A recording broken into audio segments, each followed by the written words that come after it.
Welcome to the Good Book Club podcast, where we make all our book club meetings available for viewers and listeners to enjoy. In our May book club meeting, we discussed the book The Dawn of Everything, A New History of Humanity by David Graeber and David Wengrow. This book offers a dramatically new understanding of human history, challenging our most fundamental assumptions about social evolution, from the development of agriculture in cities to the origin of the state, democracy, and inequality, and revealing new possibilities for human emancipation. For generations, our remote ancestors have been cast as primitive and childlike. The authors show how such theories first emerged in the 18th century and are far from the truth of our neolithic ancestors. We found this discussion incredibly interesting, and we know you will too. This, the Good Book Club meeting, was originally held on Sunday, May 18th, 2025. Welcome, everybody, to the Good Book Club. This is our May meeting. It is Sunday, May 18th, and it's a little bit different today because the person that runs our slides is in the middle of some kind of hurricane. I think she may have had to duck out and go to a bunker. So we are going to wing this beginning part without our slides, but our presentation will definitely have slides. We've made sure that those are working. So the first thing we always do at the Good Book Club meetings is we read our mission statement. I have it here on my phone. I'm going to read it very quickly. The Good Book Club mission statement. The Good Book Club was created to bring together nuanced and post-Mormons who are introspective, critical thinkers seeking to learn, connect, and build relationships through the catalyst of literature. We welcome all who are searching for a safe space to share authentic thoughts, feelings, and ideas through open dialogue and shared experience relative to the Mormon culture. As we deconstruct previously held beliefs, we encourage all to find happiness in the process of discovering new religious ideologies, spirituality, and life philosophies. That's our statement that we came up with years ago, and we just love to read that every time. Oh my goodness, it's a miracle. The slides are back. There we go. Let's move forward. Thanks, Melissa. She must have come out of her bunker for just a second. Okay. The important thing we want to talk about on our next slide is it is time to nominate books for next year. Now, we are a completely user-led book club. We want to read what you want to read. So if you've been reading some great books during this last year or at any time, you can make suggestions. There's a couple ways to do that. You can go on our Facebook page under the featured tab. There is something that says suggestions, and you can just add it there. You can send me a message. Just look me up, Rebecca Biblioteca, and you can send me a personal message, or you can also email us at thegoodbookclub@mail.com and give us your suggestions. Our new season starts in September, so we want to make sure we get these books put together and have a really great year selection, because we do choose everything up front. We have 12 books set, so you can get all your books set, in September and read through the year. So, and we'll be reminding you again about this, but just be thinking about what you've been reading. A couple little tidbits of information. We want to mention that Dan McClellan's amazing book, The Bible Says So, is out. If you haven't picked this up yet, grab a copy. It's amazing. And he is going to be at Benchmark Books in Salt Lake City. For those of us that are here in the area, this is going to be on Thursday, May 29th at 6:30. You can take your book, you can get it signed, and we encourage everybody to grab a copy of this. This will be one of our books next year, and we'll be having Dan Zoom in with us on whatever month we decide to do that. So grab a copy now. It's really good. Let's see, what else do we have coming up? We also want to remind everybody, I wonder if our slides stalled, that Sunstone, there we go. The Sunstone Symposium is coming up at the University of Utah campus. This is an opportunity to get together with so many other people in the post and nuanced and active LDS community. It's amazing. Scholars and presentations. It's so good. This is July 31st through August 2nd, again, on the University of Utah campus. You can just go to Sunstone Symposium, just Google that, and you can get all the information there. But a lot of us from the Good Book Club will be there. We'd love to see you too. We can maybe go to lunch, have the Good Book Club lunch. That'd be fun. So put that on your calendars if you're interested. Our book for next month is Being Mortal. And Kate is going to be leading that discussion at the end of our presentation today. She is going to be giving a little preview for us. This was, I think, one of the most recommended books. We had so many people last year that said, you have got to read this. And then one more book I see here sitting on my shelf. We don't have a slide for it, but I want to show you guys this. I purchased a waterproof Book of Mormon. I'm not kidding. This is a real thing. It's completely waterproof. The pages are made of limestone. It's heavy. It weighs about 2 pounds. So it's really interesting. It's kind of expensive, but if anybody has the desire to just have this, I guess it's for missionaries in humid climates or people that like to kayak while reading the Book of Mormon. I guess you could take it in the shower. Anyway, I'm looking for suggestions of how I can prove this is waterproof. I'm not quite sure what to do with it yet, but I thought I'd show the book club this because it's such a novelty, and it really is extremely interesting because the pages are porous and apparently you can completely soak it and resurrect it. So we'll see. All right, that brings us to, I can hardly lift this, right? Our book today, The Dawn of Everything, A New History of Humanity. We are so thankful to Lynette for volunteering to handle this book because it was something. I have to admit that I only got probably about 2/3 of the way through. I'm still planning on finishing it, but we are absolutely thrilled to have Lynette take us through this today. So let's just let Lynette take it away. Thanks. Well, hi, everybody. First of all, let me just say that if you made it through the book, congratulations, because I think if I had not been in charge of this, I would not have made it through. So the book is called The Dawn of Everything, A New History of Humanity.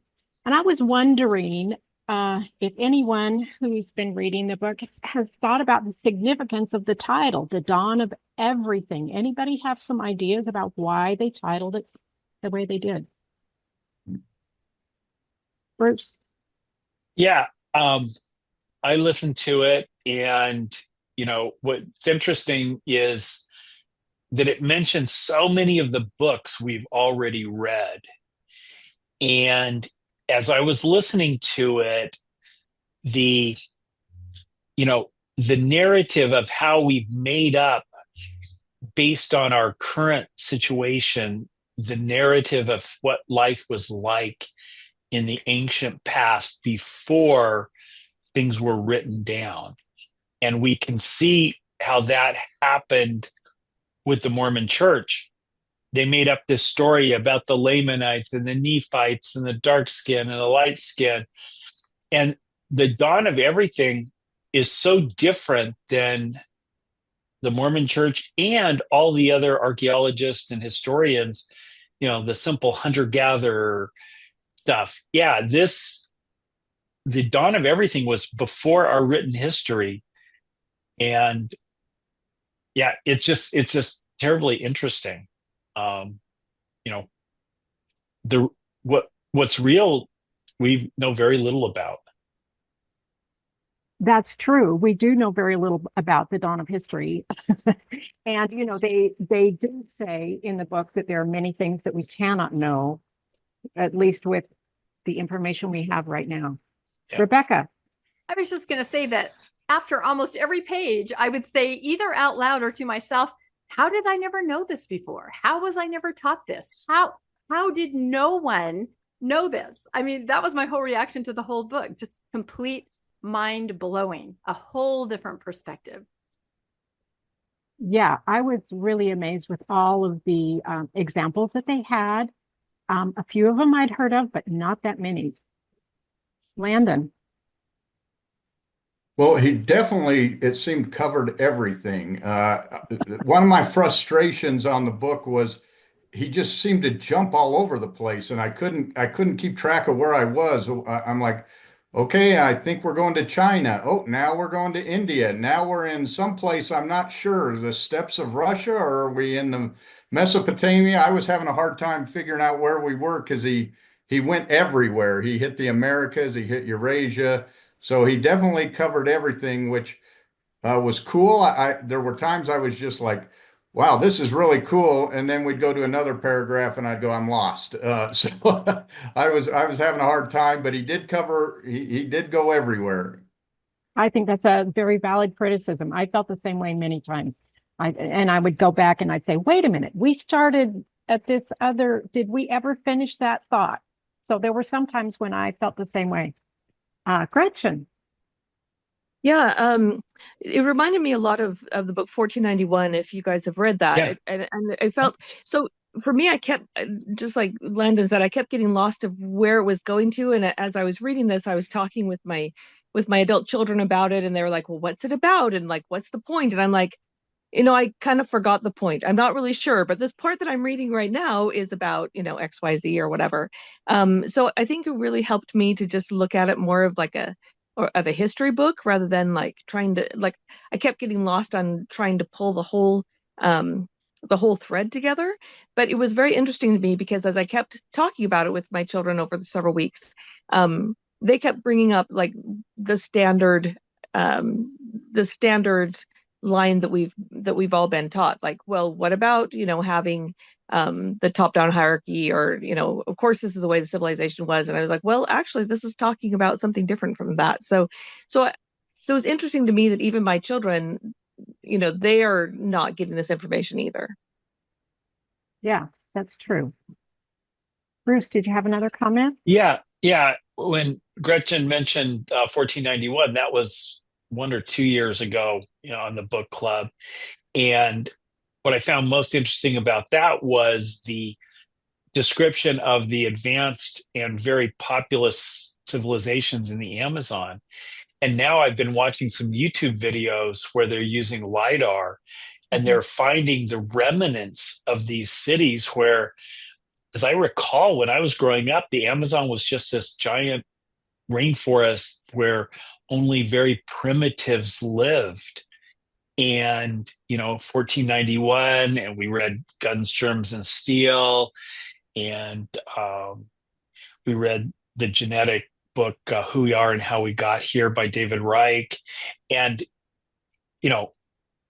my basic comment about the book club is, I grew up thinking there was a pre-existence. I was here being judged in this life. I will get some reward. If I was really good, I'd get my own planet, and that's not true. And then figuring out how the world actually works.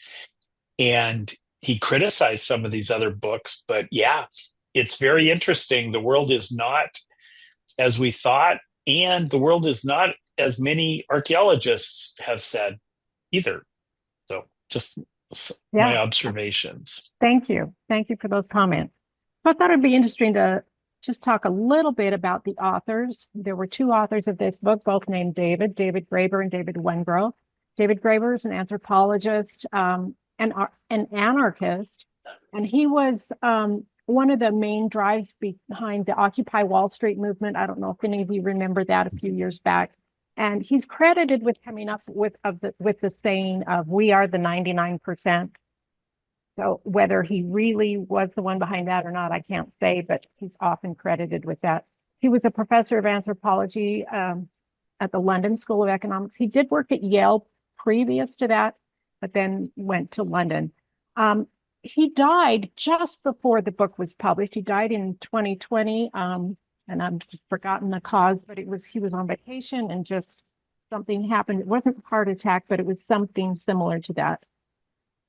David Wengrow is a professor of archaeology at the University of College in London. He's an author, and he's had a lot of archaeological fieldwork in Africa and the Middle East, and he has done a lot of speaking since the publication of this book. So if you look online on YouTube, you can find him in many places. He's done a TED Talk on this book.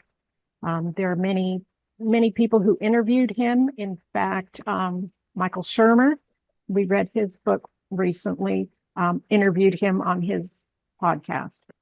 So The Dawn of Everything was a 10-year collaborative effort, which, wow, that's quite a long time to put into a book, but they did come up with a 500+ page book.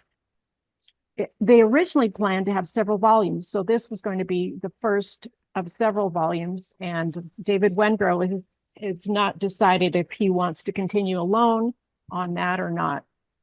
It's published in 2021, and there are just some of the themes here. I'll try to hit a few of these themes, but obviously it's impossible to get to everything in the book. The first thing that I wanted to touch on, though, was noble savage versus, I've called it barbaric savage. I was certainly familiar with the idea of the noble savage. Jean-Jacques Rousseau from the 1700s talked about the Native Americans as those happy nations who do not even know the names of the vices which we have such trouble controlling. They have simple and natural ways of keeping public order. So the idea behind the noble savage is that they lived in small groups and they were all egalitarian and everybody got along and they got along with nature, and that it was a happily ever after kind of situation. So that's the idea of the noble savage. And here we have a painting depicting that. Then Thomas Hobbes from the 1600s talked about how in the past humans were barbaric and they were always at war and they were always fighting each other, and that's our original state. And I guess that idea maybe comes from the fall from the Garden of Eden, that we're all wicked and brutish or something, and that we have to have a hierarchy and a strong centralized government or a monarchy or something to control us. So these are the two ideas that the authors talk about. Those were the ideas that are contrary to each other that were out there in history. It's interesting because they put Yuval Harari and Jared Diamond in the Rousseau camp of the noble savage, and then they put Steven Pinker in the camp of the barbaric savage. Steven Pinker is the author of Better Angels of Our Nature. I don't know if the book club has read that one, but he's pretty We didn't read that one, but we did read one of his books. I'm trying to remember what the name of it was, but we did read okay. Pinker. All right. So, I think both of these ideas certainly are out there, and I'd heard, especially the noble savage, and before. But I'm wondering, in your life or your view of history, have either of these models influenced how you look at history? Or do you think either model is true? Or do you think they're both wrong, or they both have some validity? Cameron. Yeah, so I would consider myself kind of a fan of the Pinker view in years past, and I've read both his Enlightenment Now book and Better Angels of Our Nature, and really good books. But I liked that this book challenged some of my, I guess, assumptions and biases on those views, because I do think that he's presenting a certain master narrative and story about what the Enlightenment did and how impactful that's been on our modern society for, areas of good. He critiques a lot of the violence of the Middle Ages and different things like that were happening before the Enlightenment. A lot of those perpetuated by organized religion and the Crusades and all kinds of torture and things that were a part of it. And those are definitely things I agree with, those critiques. But I really liked how this book really pushed back on some of that master narrative, because I think there is a lot of data that he presented. I loved the indigenous data and information. I had never heard about like these people that came over, natives that went over to Europe and had really forward-thinking views and critiques about society and the way that things were organized that were really on point and scathing in some ways of some of the downfalls of a hierarchical society that we live in. So I loved that it made me rethink some of those ideas that I had gleaned from the Steven Pinker type approach. Thank you. I agree with you. It's certainly, this book, if nothing else, it made me do a lot of thinking. Bruce. Yeah, I remember the narrative of, the Native Americans and the indigenous people around the world were at much more harmony with nature and took care of it, and they understood. But in some of my other readings is that every time mankind came into an area like the Americas, all the megafauna disappeared because they were hunting them. And I think, as it gets related to Mormon stuff, is why there were no horses in the Americas until the Spanish brought them over. They were hunted to extinction 12,000 years ago. And I think we have examples in Australia where there were megafauna there before, like 50,000 years ago when mankind came in there. So that whole narrative of that, oh, everybody lived in peace and harmony, that's not exactly right. I don't know exactly how they lived, but it certainly wasn't this, idealized, they took care of nature because they had an understanding. I think everybody was just trying to survive. Good point. Thank you. Landon. I was just going to say, I don't think I was bought into any camp here. I always, learned of hunter-gatherers and thought small groups, and that they just moved around. But I've been fortunate to be able to go to some of these, at least pre-Columbus sites here in the West, with Chaco in New Mexico and Hovenweep in Utah and Mesa Verde, and to just see how incredible the civilizations are that each of these, even small groups, they may have only been 5,000, 4,000 people, but just how they would build, and I was amazed. I was amazed by what these people did, and they were farmers, but they were also hunter-gatherers. It was kind of a combination. And I thought as I read through this, well, that makes sense that you'd kind of be both. You're trying to make it so that if there's if there's a drought, you still can survive you can still hunt, you can still try to dig roots or something to survive, because you didn't have irrigation systems necessarily, and so you had to count a lot on just diversifying. It's a lot like your portfolio today. You try to diversify into different things so that when one thing goes bad, you have another. So that didn't surprise me. As I was reading it, I was going, this makes sense.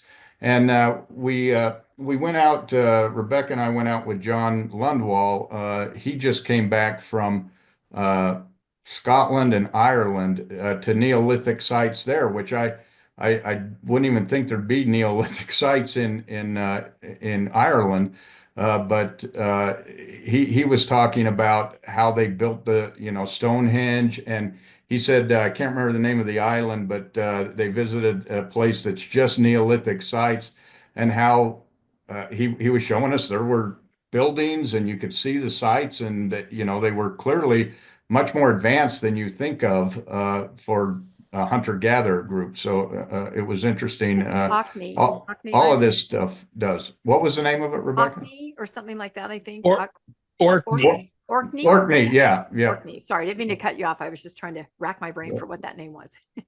Yeah, very interesting. So we actually got to talk to him about this book as we had lunch with him, and he was telling us about the Neolithic sites, and we were asking him about all these sites we were reading about. So that's, I guess, what I had.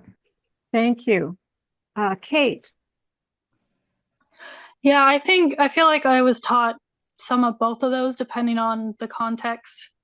Mm-hmm. What part of history I was being taught. But one thing that I feel like I've learned is the little I do know of history, it seems like people haven't changed that much. So one thing I do like about this book is that it kind of highlights that people, 50,000 years ago, their society may have looked a lot different, but there's a lot of similarities as well, and that people are very similar in their complexity as they used to be, that no society was ever as simple as we like to make it. Thank you. That's an excellent point. I agree with you on that. The authors have an example of each of these ideas. I know a lot of you have heard of Ötzi. I had heard of him. He's the Iceman, he's often called. His body was found in the Alps between Austria and Italy. He's from the Neolithic age, so about 3000 BC. They think he was possibly a shepherd, around 45 years old. They know what his last meal was. They know the clothes that he wore. This is a reconstruction of what he might have looked like. He was killed by an arrow in the back. So if you took only this example, your conclusion might be, well, prehistory was very violent. People were barbaric and they were going around killing each other all the time. Then you could have the opposite viewpoint if you saw only this example, which he brings up. This one I had not heard of before, Romito 2. This is, the name comes from a cave, Romito Caves, in southern Italy. And 2 is because this was the second skeleton they found. This was from someone approximately 9,000 BC. Older teenager probably, who had a severe form of dwarfism, but they found that there was no injury to this person, no nutritional stress. And so our conclusion would be, well, the community cared for even atypical individuals. So we might have the view, oh, you know, life was wonderful, everyone was kind to each other, if we only looked at these examples. And the authors say that it's very important not to cherry pick our examples. And I'm not sure they don't do that once in a while themselves, but it really is important to take all of the evidence and not just look at one or the other. Somebody had a hand up a minute ago. Is there still a comment that someone wants to give? No? Okay. Notified next time we have a book fair, or if you have quilts next time, we can create a list. Have you started looking at any of that software yet? Okay, hold on. Let me. I think someone's just having a comment out of context. Okay. Okay. One of the important themes in the book, I think, was freedom. And as someone has already pointed out, the Native Americans had a lot of great ideas that possibly influenced the white people in America. Here's a really nice quote from a French person who came to Quebec in the, 1600s? I can't see my full slide. He has this nice quote about the people that lived there. These are the Wendat people. Sometimes they're called the Hurons. And they were part of what we call the Iroquois Union or something. There were like 5 or 6 tribes that were all united. And so this quote shows us that the people, even though they lived in groups and may have had a chief, they weren't necessarily beholden to them. They would live in, I guess, what we would call equality or an egalitarian society. The authors spend a lot of time talking about this person called Kondiaronk. I had never heard of this person before, but when I started looking him up, he's very famous in Canada. He was famous for peace treaties between the whites and the Native Americans, and he's even on a stamp from Canada. So I'm guessing that maybe if any of us had grown up in Canada, we would have heard of Kondiaronk. Has anyone ever heard of him previous to this book? Okay. Well, so he lived from 1625 to 1701. He had visited France. He had learned a lot about other nations other than his own. And he was really scathing in his remarks about the white people. He would say that anybody who has to be forced to be good is not a good person. And he said, your laws just force people to be good. They're threatened. And he also talked about religions, and he says, just because your religion is different than ours doesn't mean that our religion is wrong and yours is right.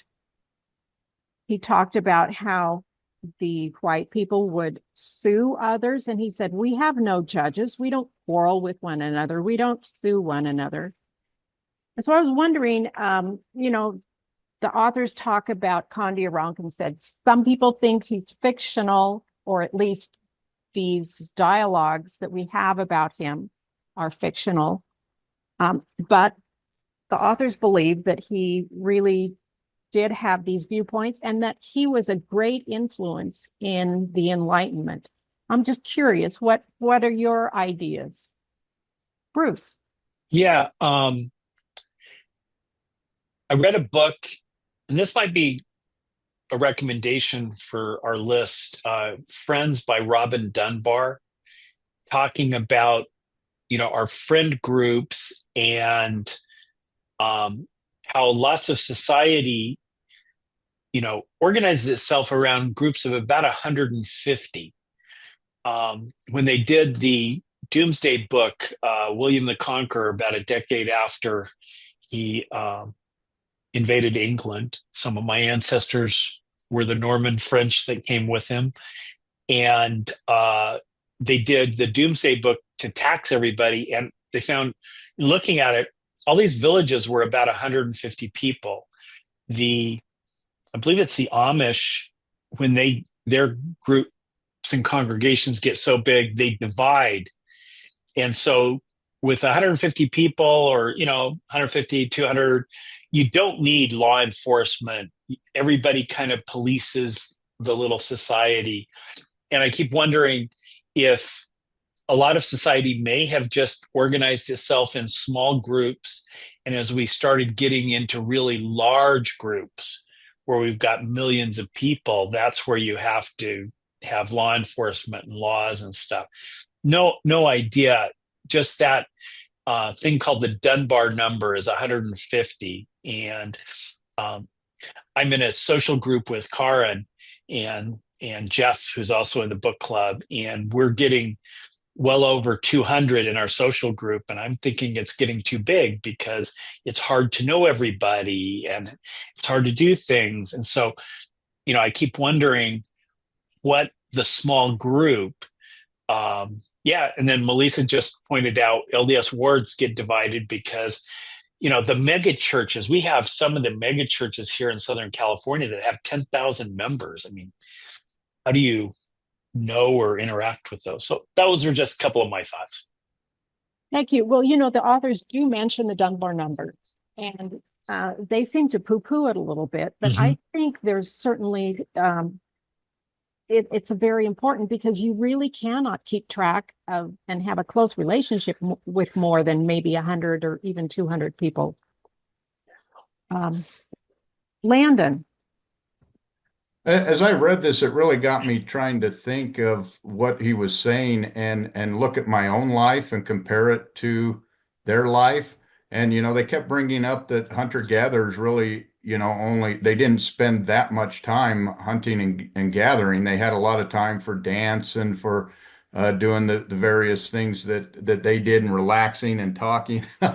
I started looking at my own life and I'm going, man, I work 60, 70 hours a week and then do this and that. And I'm like, am I free? Am I as free as these people? Is my life as fulfilled as their people? And it just got me kind of thinking, maybe they had something there. I remember, I don't know where it came from, but there was some Indians saying where he was talking to the white man. He said, we used to hunt all day and drink all night and dance all night and do all these things. And that, then you guys came and now we work all day. And he's going, really, you guys brought us a better life? No, you didn't, and so I kind of started thinking, has our life really been taken over, and a lot of the freedom that people had originally been lost? Even though we seem to think technology frees us for all this extra time, I think sometimes it entraps us. I think that's a valid point. Thank you very much. Gretchen. Yeah, unmute. You need to unmute. Sorry, there we go. So I'm thinking about, so I'm reading Harari's Nexus, which is, the after Homo Deus now, and he keeps talking about how, and I think he did this in Homo Deus and also in Sapiens, but how once we get past that Dunbar number, then that's where we really need our mythologies, that we have to have our stories, and we really have to have our ability to have some kind of shared ideology to come together, which I just think is an interesting part of this, that in the Dawn of Everything, they said, I really found it interesting how they talked about how you had all these little groups, like you would have like the almost like guilds that came together into big civilizations, and somehow like you had your little, like you would have like Chinatown or Little Italy or whatever, all these places that would come together, but they didn't have a top-down hierarchy. They had their little groups that pretty much were the people that they interacted with most of the time, day to day, but somehow they were still able to get some kind of bigger story to create the bigger like Stonehenge or Göbekli Tepe or those these different monuments that they were able to work together to create these big things that somehow they're able to hold on to some story or some kind of bigger ideology without having that need for like you were saying, Bruce, like that, I think it was Bruce, that you don't have to have like this external police force or whatever that a lot of these civilizations that we have traditionally thought of, that's what civilization meant. Yes, thank you. Okay, let's move on and talk about some of these freedoms now. The authors of the book list 3 freedoms, which they say are the basic freedoms, which we no longer have. This is what the authors think, and I think they have some good ideas here.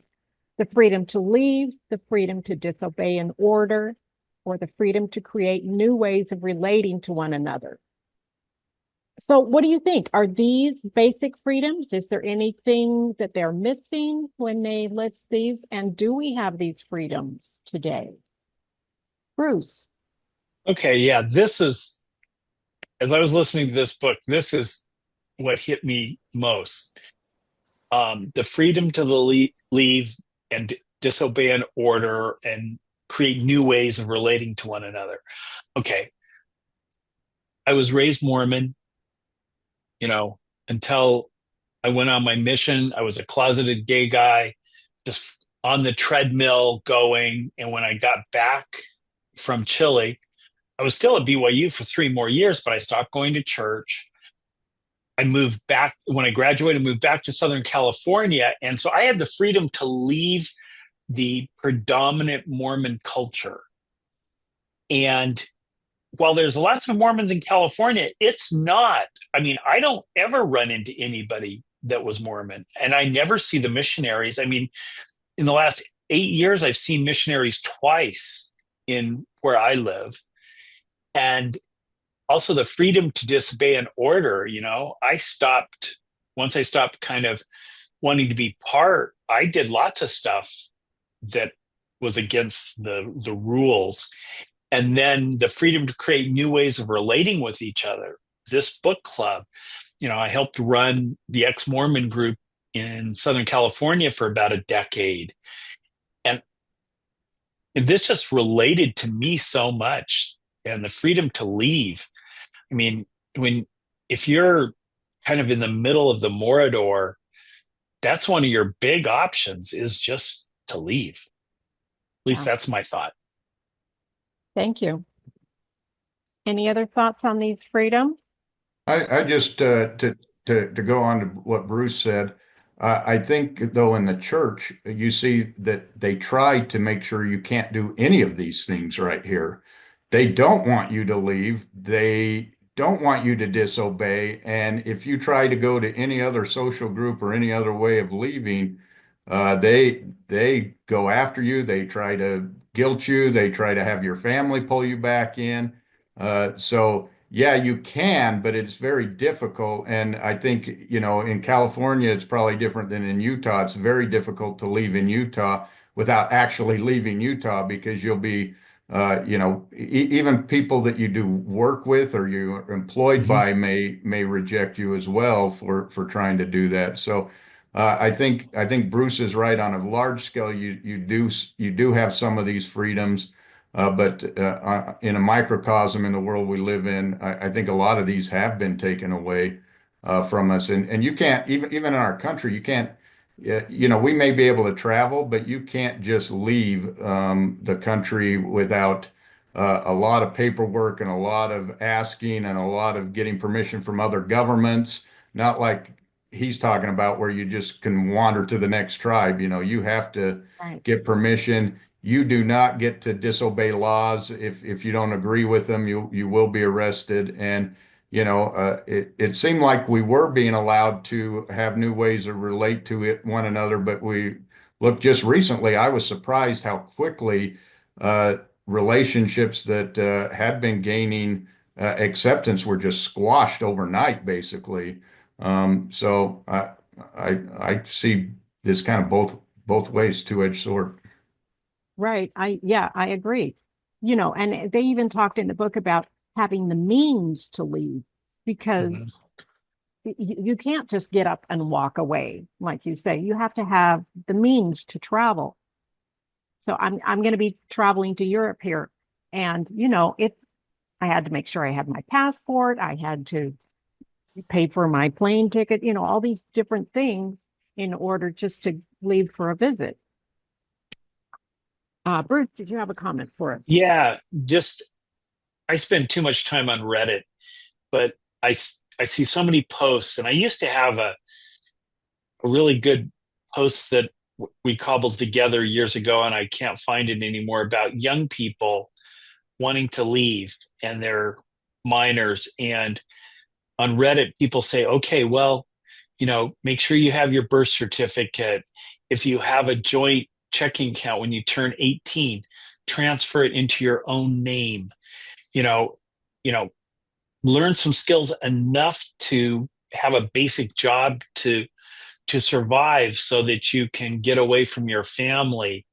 And so this is constant. You have a young Mormon person who's trying to get out, and they can see that there's a post-Mormon world, and just the advice on how they can leave. And when Landon gave the example, I can't imagine if you are an academic and you work for BYU, how do you leave your current income, your retirement income, your social status in the community, your social status in the family?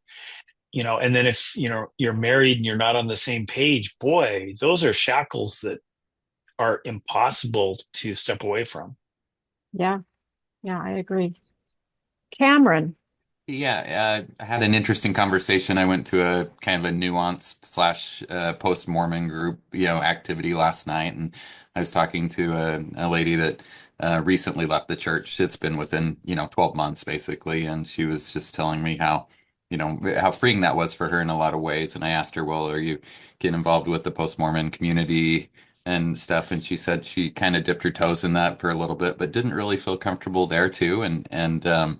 So she kind of felt like she was in a I don't know, limbo kind of space. Like, hey, how do I find my new tribe, my new community? Because I know sometimes whatever groups we're members of or associate with, there's definite policing that happens sometimes from my experience, and right. I don't always feel like at home in a particular political party or in a particular religious or non-religious group. So I think sometimes we have to try and create a space for ourselves to feel comfortable within people that share common values and stuff. And I'm trying to do that at church because I currently still attend, but I also want to do that within my post-Mormon friends and everything. I think to me the value of people matters a lot more than the value of, hey, do you follow the certain cues of this tribe, or whatever the different appropriate things to do are for this particular group. And in this lady's case, she didn't feel like she wanted to go drink a lot, or do different things that maybe are acceptable, or even promoted within like a post-Mormon community. So it's interesting.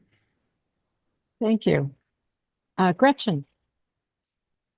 So I was thinking about this ability to move and this ability to leave. It pointed out in the book that people, thousands of years ago were traveling large distances. Like you think about the Hopewell culture, and you think about some of these cultures that people were just traveling vast distances. And so in that ability, like as they're doing that, there's all sorts of space to actually go to a new space, to go find a new group of people or find a new way of being. And our physical space, even though the world is smaller in a lot of ways, like you're going to Europe and we can take planes and get to China or whatever in just a couple of days. So the world is smaller in that way, but as far as our everyday experience, I mean, the world is larger in that way, but as far as our everyday experience, it's gotten much, much, much smaller, and I think a lot harder to get out of our little groups. Our even our geographical space has become much more limited. Yes, I think you're right. Thank you very much. Related to freedom is equality. And the authors talk about what form of equality would we want? Do we want to have equal possessions, equal genetics, equal opportunities, equal outcomes, equal rights, equal fill in the blank? What do you think? What kind of equality would you like to see?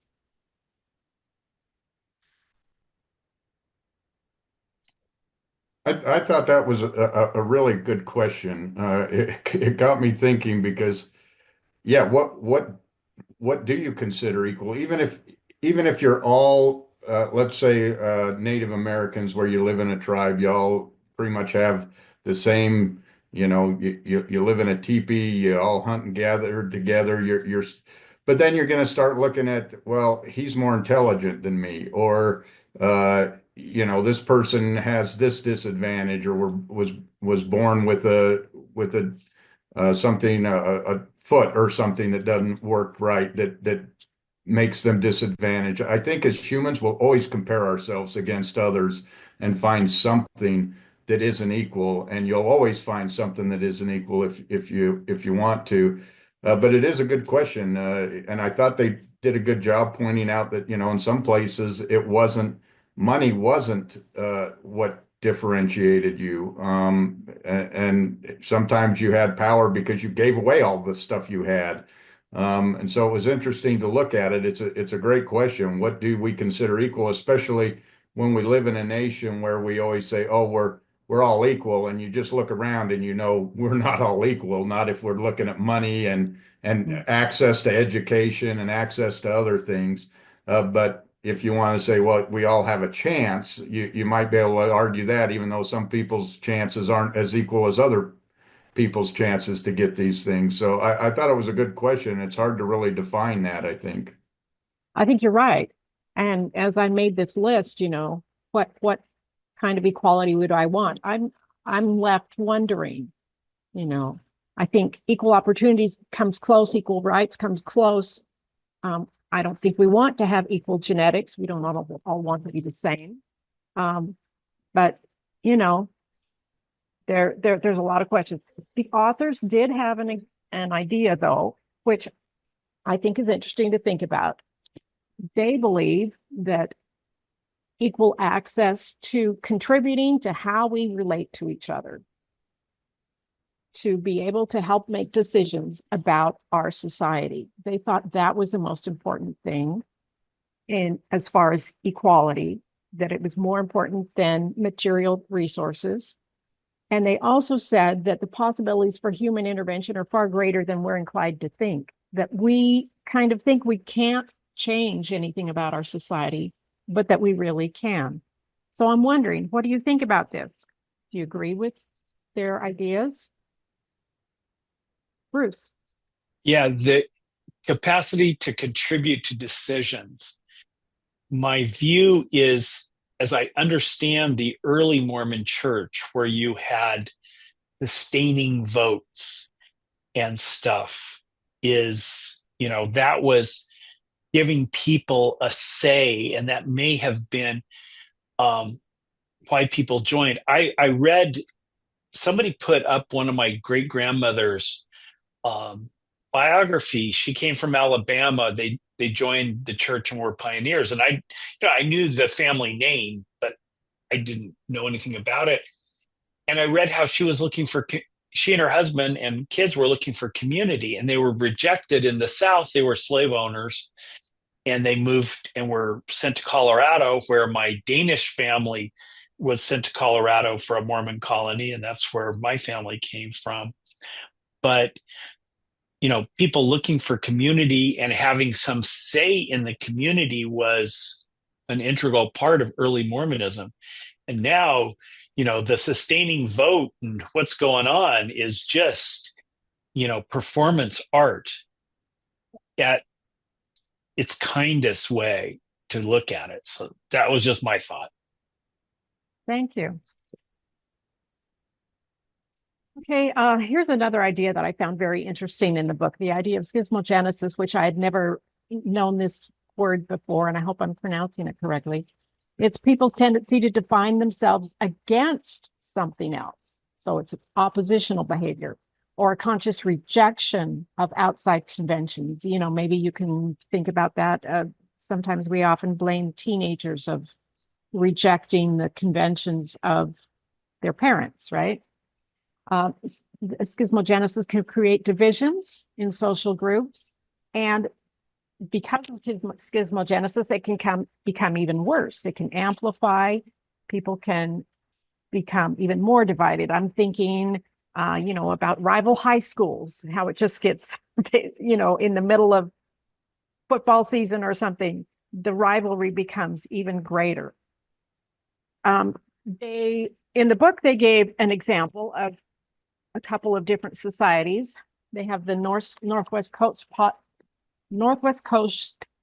that had the potlatches. And these peoples, I think some of you have talked about them already. They would have these huge parties. Whoever threw the party would be giving stuff away. And that was kind of a form of saying, I'm the big man around town here. I own more than anybody else. They talked about how they were, most of their food came from the fishing. So they would, when the salmon ran, they would collect all the salmon. So they had plenty to eat. The authors talk about them as being a little bit lazy in some respects, where they would just sit around and eat their food. And that this society had a lot of slaves that would do most of the work for them. I don't know how true this is. I'd never heard of slavery among these. Does anybody know beyond reading the book? Because this is the first I had heard of the Northwest Coast people having slaves. So, I wasn't able to find any information that backed this up.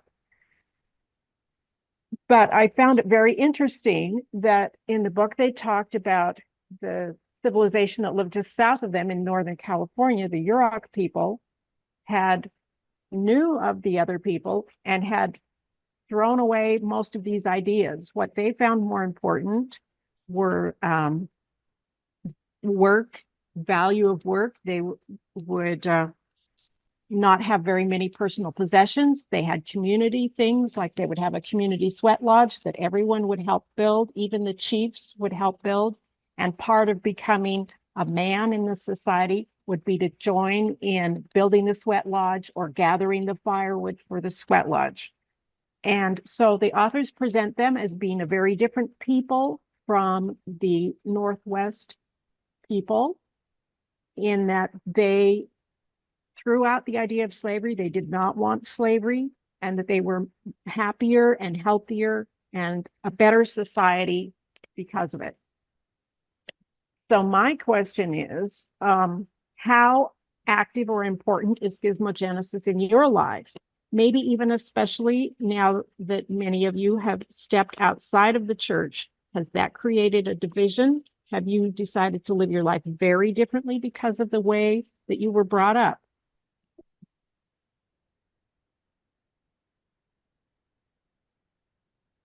Kate.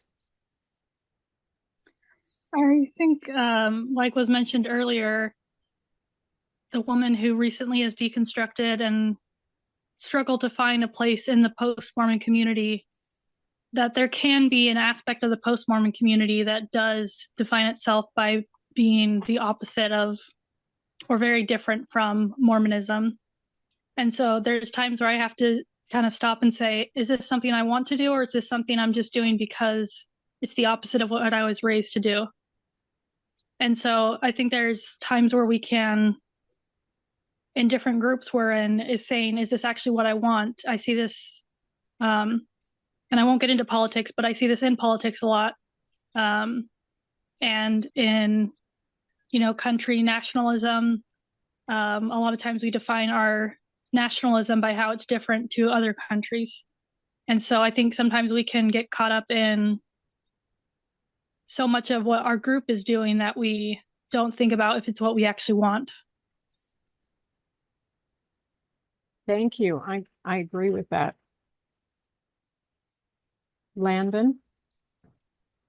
I think schismogenesis defines perfectly what I was as a Mormon. I was proud to be outside the world and different than the world, and that I didn't participate in the same things they did, and that we removed ourselves from that society, even though we lived among it. So that rang very true to me. I said, yeah, I see this happen all the time, where different groups want to move away and say, I'm not like those people. And it's not just Mormonism. I think a lot of religious groups do that, and a lot of other groups do that too, and say, we're not that way, or we don't want to be that way. And they form a whole identity based on not wanting to be like those other people. Yeah. Thank you. Rebecca? Yeah, when I read that word, it is my favorite word out of the book. I'm trying to use it in conversation as much as I can, but it's absolutely the LDS Church. We are a peculiar people. We are in, but not of the world. This is our creed. And for me personally, I don't feel that this is me. I feel that I belong to, I don't know, keep your thoughts and your life to yourself, Genesis, because I have so many friends and family members that are still within the LDS Church, that I work really hard when I'm around them to try to fit in, to bring up things that are happening in the church, and to just, kind of have a very soft approach. So while I think my life naturally has gravitated, to be separate from what everyone else, friends and family in the church is doing, when I'm around them, I work really hard not to do anything so that they would think I was practicing schismogenesis, although that's hard. I've told the story before where I accidentally ordered an iced tea in front of a family member because that's what I like. And, they instantly pounced on me and accused me of having an agenda and pushing my lifestyle in their face when I was simply sipping an iced tea. So it is, the two worlds collide, but I definitely think the LDS Church, the peculiar people, I mean, we grew up with that. That's who we were, and we were very proud to be peculiar. Yes, yes, we were. And sometimes I wonder if that was healthy. Exactly. Kevin? Yeah, so this is one of the things that I found interesting in the book as well. There was the one part where it kind of contrasted the two neighboring native cultures up in the Alaska Inuit area, where the one was quite prolific in canoe making, and the other one refused to use the canoes, but they were really good at making snowshoes, but the canoe makers refused to use the snowshoes. And if they both picked up that practice from each other, then their societies may have been a little bit better. And seeing that in modern day terms, whether it's just the church or political divisions or whatever, a lot of the groups will avoid certain things just because the other group embraces that thing. And I think that was one of the interesting points that came up for me. Thank you for pointing that out. I'd forgotten that particular example. Thank you. Okay, any more ideas on schismogenesis? Okay, let's move on to domination. They talk about 3 different principles of domination in this book: control of violence, control of knowledge, and individual charisma. And different societies use different one of them, different ones of these, and often they were used in combination. So I've got 3 examples for us from the book. The first one is the violence of the Aztecs. And of course, we kind of equate Aztecs with violence. There was an interesting part in the book about what they would do with the boys who, when they were first born, and this is from a Spanish source. At birth, boys were given a shield with 4 arrows. The midwife prayed that they might be courageous warriors. They were presented 4 times to the sun and told of the uncertainties of life and the need to go to war. And so even from the cradle, the boys were given the idea that war is part of our life in the Aztec society. Then they have another example in the book about knowledge, and I found this one absolutely fascinating. Saben de Huantar is a place in Peru, in the Andes, and they said it's not an empire in the usual sense, because there's no evidence of a bureaucracy, of military, of kings, or anything like that. But this seemed to be more of a religious site, maybe, or a shamanic site. There are carvings there that are just intricate, and you can see from these pictures some of the intricate carvings. And they believe that these were used for shamanic journeys. So there are snuff spoons there. There were bone pipes. Some of these carvings show the plant that has they used to make huachuma, I think it's called, which induces psychoactive visions. So, psychedelics here. And another carving, which shows people with mucus coming out of their noses after they've snorted this certain plant. They're holding the plant. And if you snort this plant, it makes mucus pour out of your nose, apparently, and it alters your state of mind. So they have hallucinogenic visions. So apparently this place was used for rituals, and that these were very narrow passageways. So it wasn't a group setting that you would do these in. One person would go through this journey down until they came to this carving that you see here. And this was called El Lanzón, which basically means giant spear or great spear. Mm-hmm. And this was sort of the key point that would connect the real world to, the supernatural world, I guess. So I found this most fascinating. And apparently this was the way they controlled knowledge among the people, at least certain knowledges. There are other ways of controlling knowledge, of course, but I found this very fascinating. Then the third kind of domination was charisma, which sometimes we don't think of as a form of domination. The example they gave was the Natchez. He was called the Great Son, or the paramount chief of the Natchez people. And apparently, when this chief died, most of the people that would be in his service would they would beg to be killed with him, because that was such a great honor to be with him. And his wives, apparently he had multiple wives, they would during life, they would not be allowed to eat with him. And one of the wives remarked how she dreamed of finally being able to share a meal with her husband in another world. I found that very creepy, but interesting. So my question is, have you seen these forms of domination? Where have you seen them? And have they been successful? Bruce. Well, the second one, control of information. I mean, anti-Mormon literature,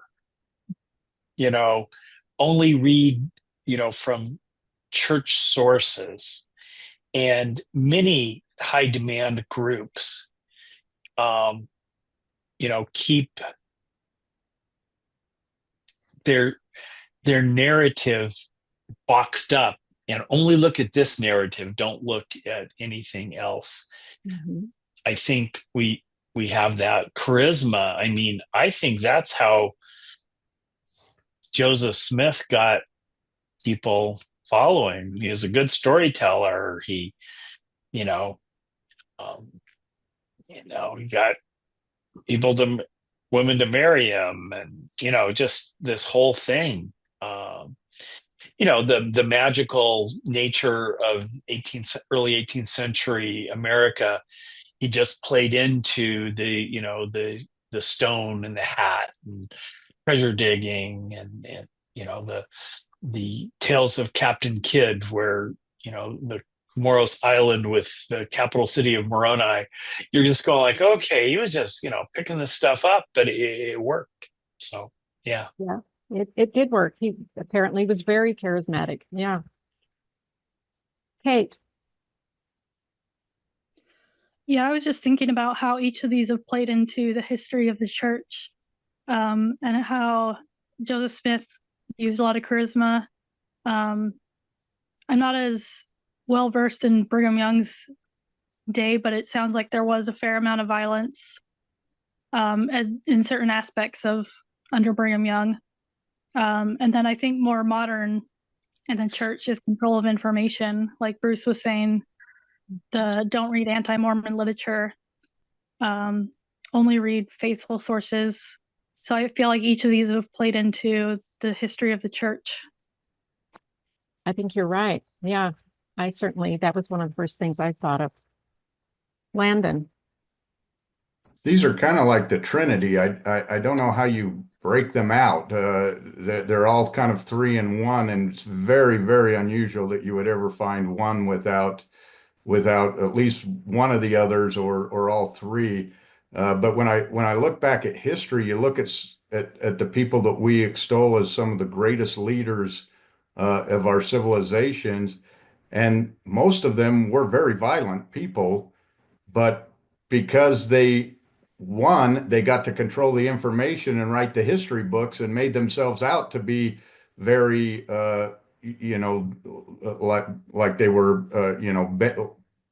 that were beneficial that they came along. I mean, you look at the Caesars and Julius Caesar and almost anyone you look at in the past, it's violence that they use to gain control. So it's very unusual to not find these packaged together, especially in ancient history. I think nowadays it's a little less that way, where violence isn't as bloody and as bad as it was, but still, I mean, the United States government uses the threat of violence that they're going to, arrest you and do this to you or whatever if you don't conform. So there still is that threat there, and they certainly control information, and there are leaders that are charismatic that take that and run with it and do some of the other two. So yeah, I don't see how all three of these play into everything, always, including the church. Yes, I think you're right. I think they're most often connected, that it's seldom that you'll find just one. Okay, well, I thought it would be fun to talk about the Hopewell Mounds for a minute. This was basically in Joseph Smith's backyard and probably influenced some of his ideas. But some of the things I didn't understand about the Hopewell sites, from the book, it said typical Hopewell site is a complex, mathematically aligned mix of circles, squares, and octagons, all made of mud. One of the largest in Ohio functioned as a lunar observatory. It extends over 2 square miles and contains embankments more than 16 feet tall. The only way to create stable structures of this sort was by the use of ingenious building techniques, alternating layers of earth with carefully selected gravels and sand. And I know somebody else pointed out with the Neolithic sites that it took a lot of engineering to put together places like Göbekli Tepe, however it's pronounced, and Stonehenge and other places like that we're a little more familiar with. But I didn't really think, I guess, about the mounds and how much engineering it would have taken to put these together, to have them stand over centuries, and that they wouldn't just be washed away with the first rain. Apparently, these mounds were uninhabited most of the year, and the people only came to use them on certain ritual occasions, even though people lived in the area. And the authors say that the Hopewell site had elements that you would think would create a classic grain state, but they largely avoided cultivating any grains except maybe for ritual purposes. They would live in scattered homesteads away from the bottomlands of the river, where you would go if you wanted to plant, and they would just live in small groups of 1 to 4 families. But he also mentioned, the authors mentioned, that they moved from their winter homes to their summer homes, which I also found interesting. You know, I guess I do think of the native peoples in America as moving around, but I don't think of them as having a winter home and a summer home. And he said there's little to no evidence of warfare around the Hopewell Mounds. So I found that really interesting. Another society that I found interesting was the Nambaquari of Brazil, and how they would have a different social hierarchy during different times of year. So apparently they would, during the rainy season, join together in larger groups, and they would do some horticulture and eat the foods that were there. When they were living like that, the chief would just be kind of a gentle chief and help them out. He would help care for the sick and the needy. He would mediate disputes and hardly ever imposed any rules or laws on anyone. But then during the drier seasons, when they had to go out and forage and hunt, they would divide up into smaller bands, and the chiefs of those bands would be very almost, you know, like the chief, the king or something. And they would be very authoritarian, and they would make the people do what they wanted. And I found that just very interesting, that they could change so much from winter to summer or whatever. Any thoughts on these civilizations? Yeah, Bruce. Well, it might have called for a different leadership style.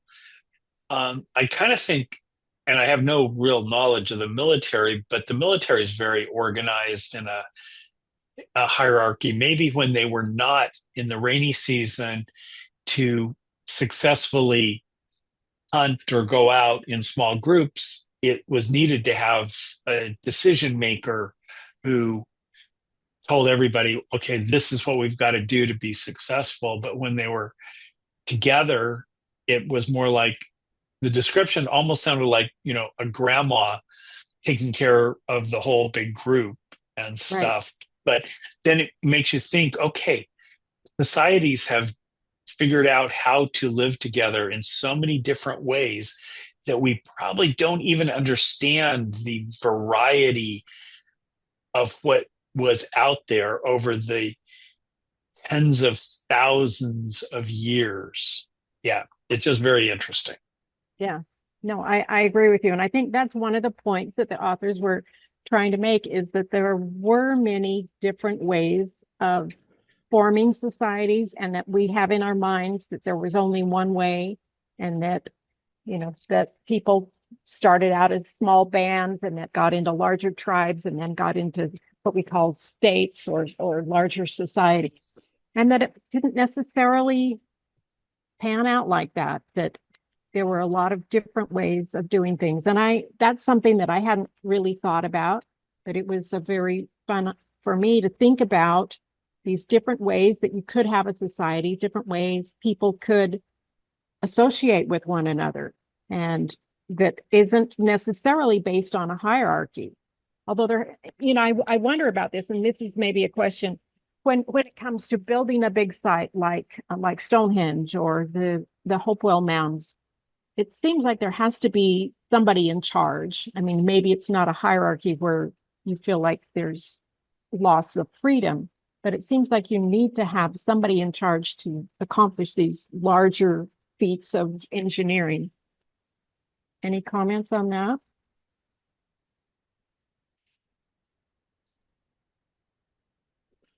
Okay, so let's talk about examples of social hierarchical experiments. So, you know, like these bands that would have an authoritarian leader during part of the year, and then a very gentle leader during other parts of the year. That's one societal experiment. Can you think of any that you know of, either recently or in the past? Bruce, The United Order. there you go. My some of my family was part of one of those experiments, and it disintegrated, and then they were sent just to a regular Mormon colony in southern Colorado and stuff. But that was, this utopian kind of idea that I think that those type of utopian communities with a charismatic leader have been attempted, a number of them in the US, but I think basic communism and stuff like that, all that kind of stuff. That's true. And, think of people like the Amish or the Mennonites. They have a very different social hierarchy than we have and live very differently. But they seem to be able to get along with it. The Mormons didn't seem to be able to make it work, having the United Order.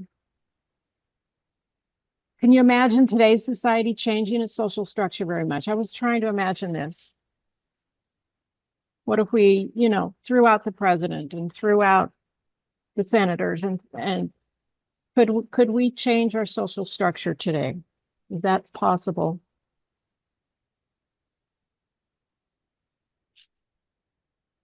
Yes, Kate.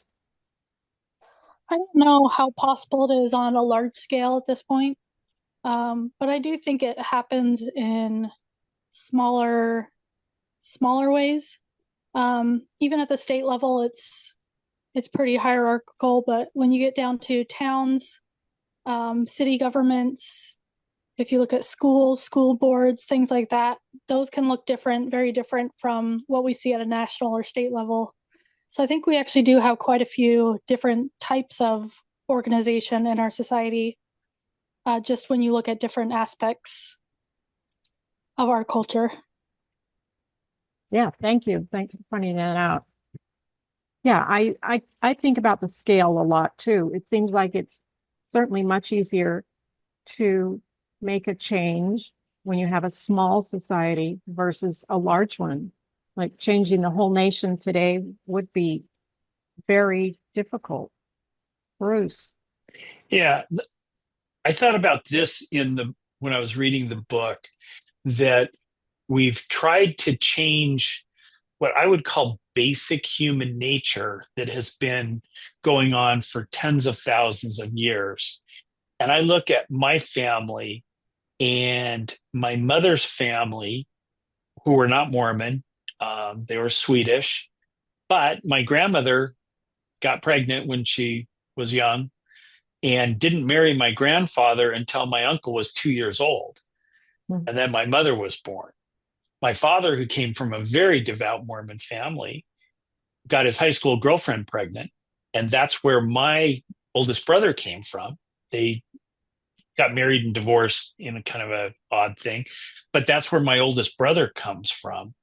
And, where society tries to dictate basic human biology that has kept the species alive, you can kind of control things, but you can't control things out of existence, because basic human nature is going to keep reproducing the species. And every time I think about the Mormon church being so controlling on sexual stuff, I'm going like, yeah, you're swimming upstream on that, because we have tens of thousands, if not hundreds of thousands of years, we've got biological imperatives that will overwhelm any of these social experiments. And so, it's just an interesting. Yeah, thanks. Well, how about the family? Let's look at the family. Has the family changed? The social structure of the family, has that changed at all? Landon. I would say yes. I think there is a standard basic family package, I guess, but that can look completely different based on the society. I mean, if you go to, Africa or the Middle East today, you have polygamous families, polygamous societies.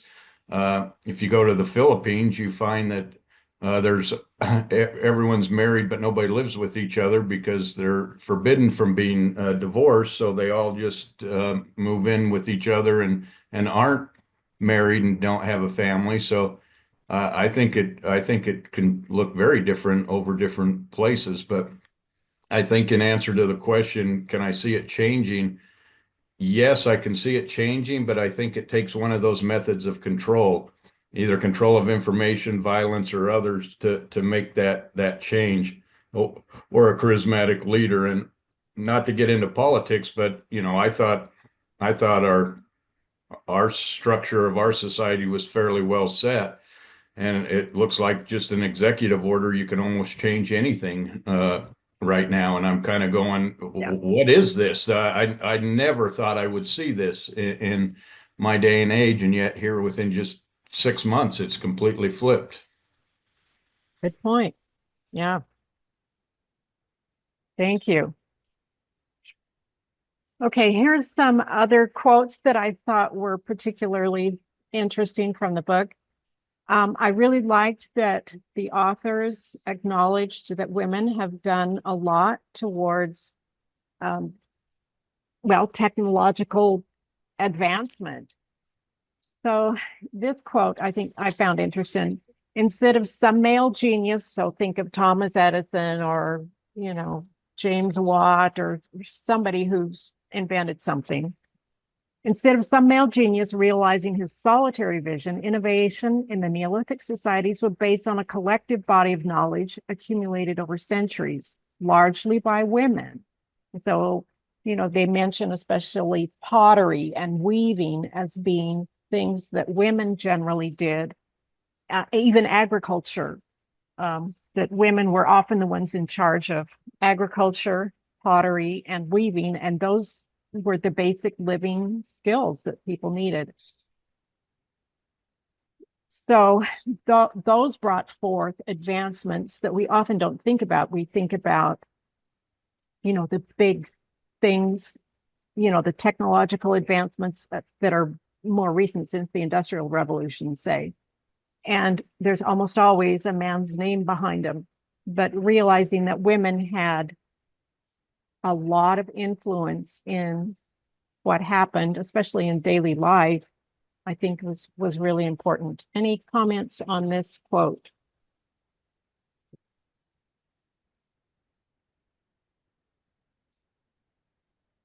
Yes, Bruce.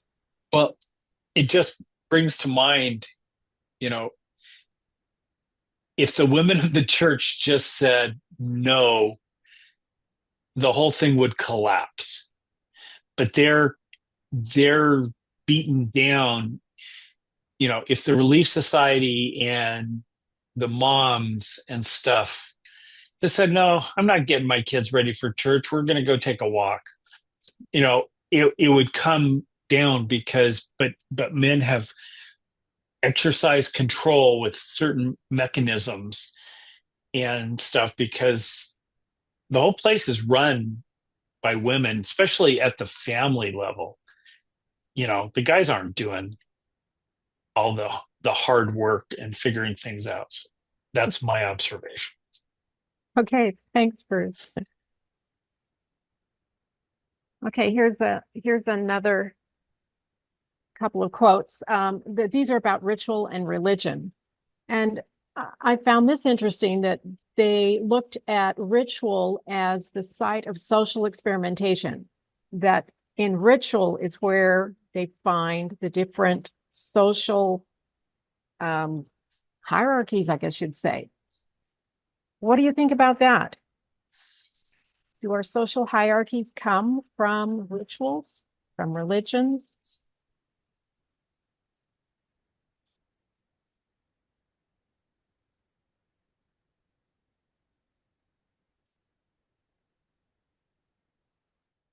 Yeah, Bruce. You need to unmute. Just a quick observation: women having to veil their faces, the burqa, and modesty, that's a control mechanism. Porn shoulders, and stuff. Yeah, it it it's a systematized way of keeping a certain amount of the population down and in control. Stuff. So just that's my thought. Okay, thank you.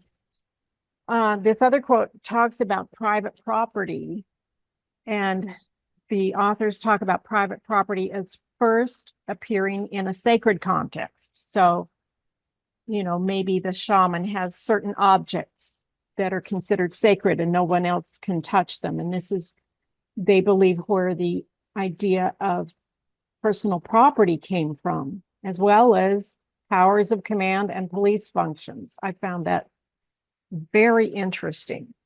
So I want you to think, are there any examples from the animal world of personal property?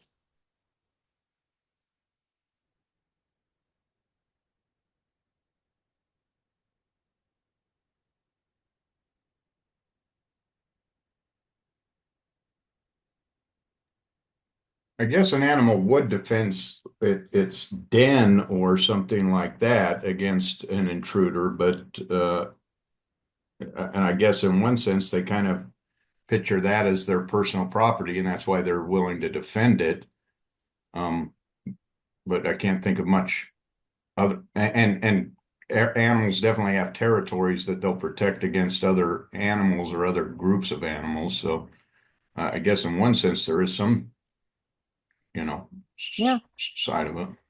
I think you're right. And I'm wondering if it doesn't start there rather than in ritual, but I'm not sure. Gretchen, you need to unmute. Right.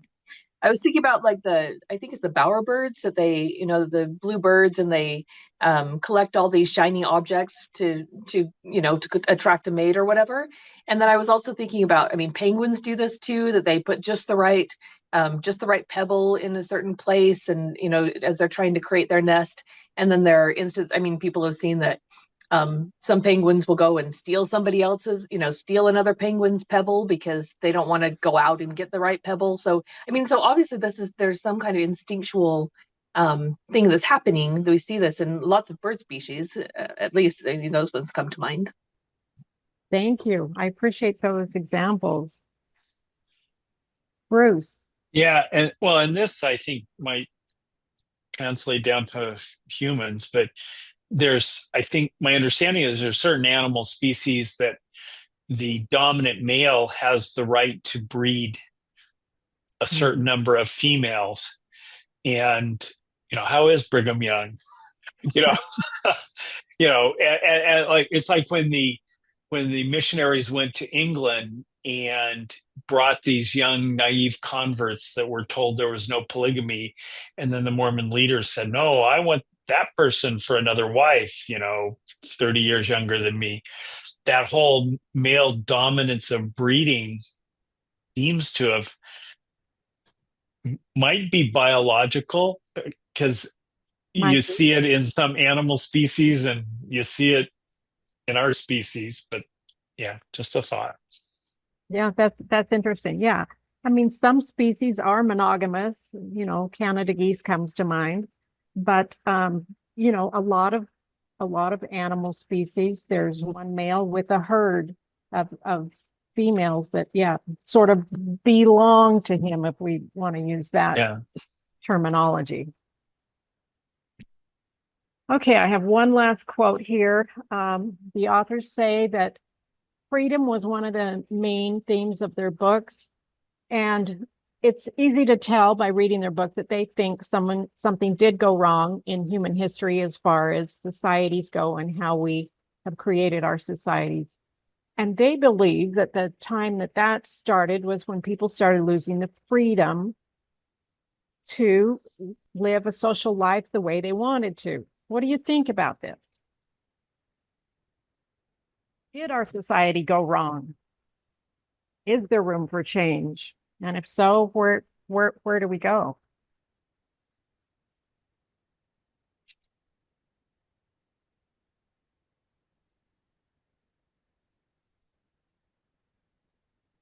I hate to say it went wrong, I think there's advantages and disadvantages to every order and every different way that you put it in. And there may be disadvantages to one that you say, oh, we lost that, but we gained this.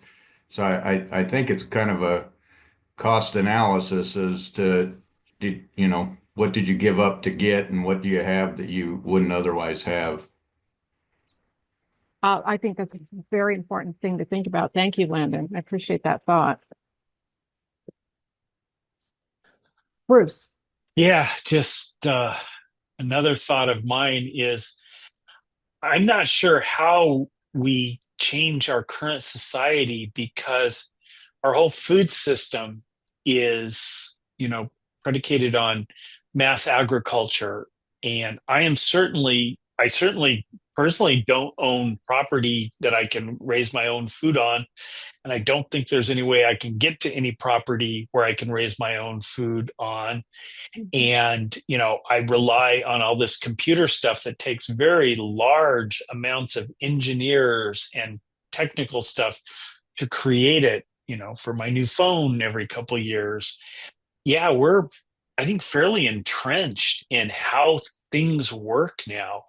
I mean, all my assets are in broadly diversified portfolios of companies from around the world. And my interest is to keeping those going and to keeping their profits coming in so it pays for my life. We've gotten into a very complicated interdependent world that, the hippie commune, you know, if you can go and get a little piece of land here and there, but then the dominant guy is going to want to have sex with everybody. Just, early Mormonism, that's how that works. And yeah, I don't know. Those are just my thoughts. Yeah, interesting. Yeah, those are great thoughts. My husband and I have 3 acres here. We have over 100 fruit trees on our property, and I go to the store every week to buy food. I mean, I don't buy oranges in orange season, and I don't buy peaches in peach season, but I buy a lot of food at the store. So being able to fully live off of my land is impossible. Okay, so that's any other ideas that people had from the book that they want to bring up? Because that's what I had. Well, thanks, everybody. Good. Great job. Thank you. Lynette, this was the hardest book to do in this whole year's books. Yeah. You It did a was. fantastic job putting Yes. this together. I was like, oh, who's going to take this book? Because especially once I started reading it, I went, oh God, this is going to be tough. But you handled it very well and really put the time into it. So we certainly appreciate it. Well, thank you. Excellent job. And again, I'm still committed to finishing the book. Like I said, 2/3 through, and there's just a lot to it. But this conversation has certainly put it all in perspective. So, all right, we have just a couple final slides. As I said, Kate is going to be handling our book for June. And if Kate would like to give a little preview to get us all excited about this one, that would be great. Yeah, so I'm super excited about this book. It talks a lot about kind of coming to terms with our own mortality, our own physical and mental decline, and then planning ahead for ourselves and for people we care about, and finding meaning in life. So it kind of goes from the book we just read is very large scale. This kind of comes back down into our own personal lives and how we make decisions, how we decide what's important to us. And if you think look very young, I think I'm the youngest in this group. So I do feel a little inadequate to lead this discussion, but I really hope that we'll get a lot of participation because I think there's a lot we can learn from each other on this topic. So I'm super excited for it. This book is so relevant.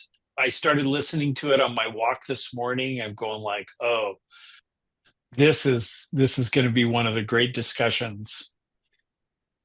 Yeah, and I think it's perfect that Kate is leading it as the youngest or one of the younger ones in the group. She is not suffering the mental decline that the rest of us are, so she can take us through it. But no, it absolutely is relevant as someone who's lost both parents last year.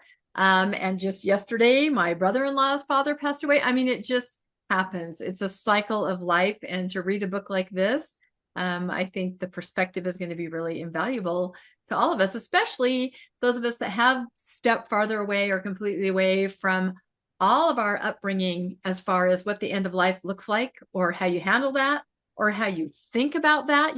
It's completely different than what we were taught. And you're kind of in this uncharted territory when you're confronted, like I was last year with, within 4 months, both parents passing away. And it's kind of where the rubber hits the road as far as what are your beliefs now.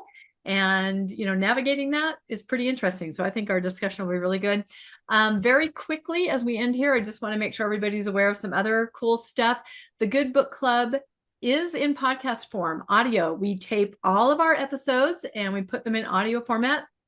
You can just look up the Good Book Club podcast anywhere you listen to podcasts, and you can revisit meetings that you weren't able to participate in. We also have a YouTube channel, and we throw the meetings up there too. You can search the Good Book Club for Post-Mormons, and you can access all of our past meetings that way. We also have on Facebook the Good Media Club, where we just kind of throw information on there about things that are in the media, documentaries, Secret Lives of Mormon Wives, anything like that. Just you can join that. And of course, Landon and I have Mormonish podcast, which actually spun out of the book club and how many authors we were having on, and we needed another platform to put them. So we cover a lot of topics. We often have people from book club on to talk with us on Mormonish. So you can just find that in audio format where you find your audio podcast, or on YouTube under Mormonish podcast. And if anybody is just visiting us and isn't yet a member, I hate to use that word, member of the Good Book Club, these are the ways that you can access us. If you don't want to be on Facebook, you can always find us on Facebook or Instagram. That's our logo there, and we put information there. But you can also just email me directly at thegoodbookclub@mail.com, and I will always send the links out and information about new books. Like I said, if you have a suggestion for a new book, you can email me there.